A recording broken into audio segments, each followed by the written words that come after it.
can young people really change the world? I mean, it's a massive question, right? When we think about monumental global shifts, we usually picture world leaders, seasoned scientists, or, veteran activists. But what if the seeds of extraordinary, world-changing impact are actually planted at the kitchen table, or maybe during a simple homework assignment, or right in the middle of a super frustrating math problem? Hello, and welcome to This Explainer. Today, we're diving deep into the fascinating journey of human potential. Our goal in This Explainer is to map out exactly how daily habits build a rock-solid foundation for extraordinary real-world impact. We're going to connect the physical routines of learning directly to the psychological framing of our minds and see how that ultimately unlocks what we call our inner genius. And hey, this isn't just theory.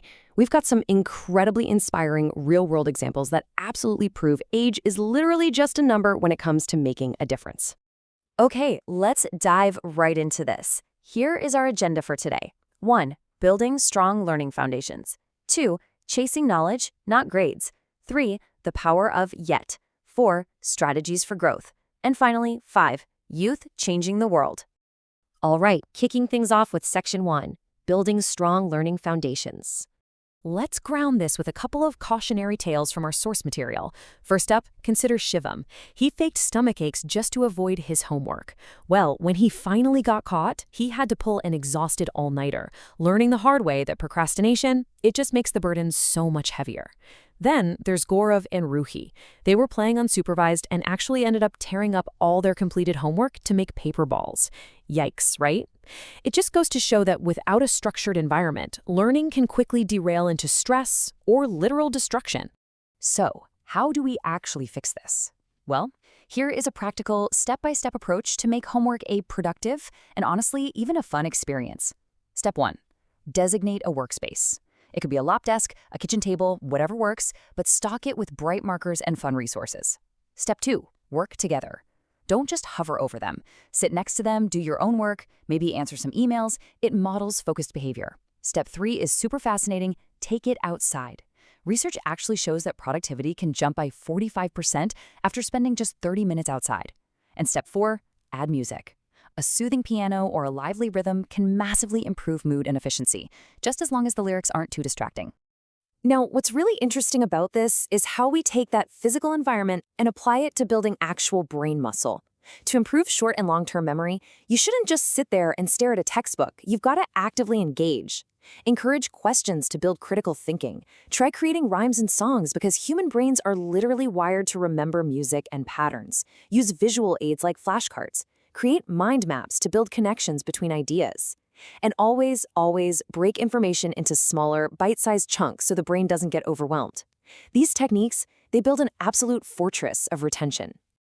Moving right along to Section 2, chasing knowledge, not grades. Let's look at twin siblings, Tinku and Rinky. Their father promised a brand new bicycle to whoever scored better on their exams. Now, Tinku was strategic, but in a very surface-level way. He dug up the last 3 years of exam papers and memorized only the specific questions he knew would be on the test. Rinky, on the other hand, refused to take shortcuts. She loved learning, so she studied the entire textbook, building deep, comprehensive knowledge. Come test day, Tinku's strategy worked for the exam, and he won the grades. But here is where it gets incredibly interesting. While they were out at dinner celebrating, there was a promotional event happening for the G1 Bicycle Company, and they hosted a surprise quiz. Because the questions were totally different from the school exam, Tinku was completely lost. But Rinky, because she'd studied the whole book for deep comprehension, she breezed right through that quiz with 100% accuracy. She won the ultimate prize, the top model bicycle. It perfectly proves why chasing deep knowledge always outlasts surface-level memorization for a single grade. Which brings us to Section 3, the power of yet. This introduces a revolutionary concept from psychologist Carol Dweck, the growth mindset. It's basically the belief that abilities and intelligence aren't just fixed at birth. They can be developed through dedication and hard work. It is the understanding that the brain is essentially a muscle. The more you work it, the more mistakes you make and try again, well, the stronger it gets. And this brilliantly illustrates the difference. Look at the fixed mindset. It sounds like, I am bad at math, or I give up. It feels terminal. But the growth mindset adds one simple, magical word, yet. I can't do this, yet. Instead of saying, I failed, you say, mistakes help me learn.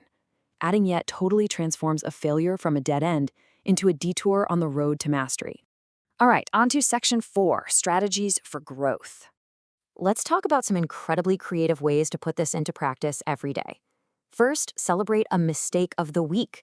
Highlight an error the whole class made and enthusiastically dissect what went wrong so everyone learns from it without any shame whatsoever. Next, there's the 3-try drawing. Give a child 1 minute to draw a cat. It'll probably be pretty messy.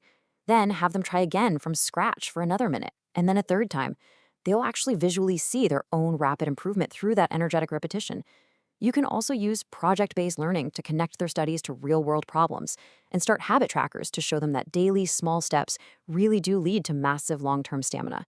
But honestly, if you take away just one thing from this section, let it be how we praise. Person praise sounds like, "You aced that test. You're so smart." Now, that praise is a static trait they have absolutely no control over. If they fail the next test, they might think they just aren't smart anymore. Instead, try process praise. "You aced that test. You must have studied hard." This praises their effort and perseverance. It explicitly tells them that their hard work is the variable that controls their success. Now for our final part, section 5, youth changing the world. Let's move to and see how this all builds into real-world action. Take Jalen Arnold, who fought severe bullying by founding his own education foundation when he was just a kid. Or Marla Diaz, who at 11 years old launched a campaign that resulted in 9,000 diverse books for girls. At 16, Param Jaggi was inventing clean energy devices. And Dominic Kerr?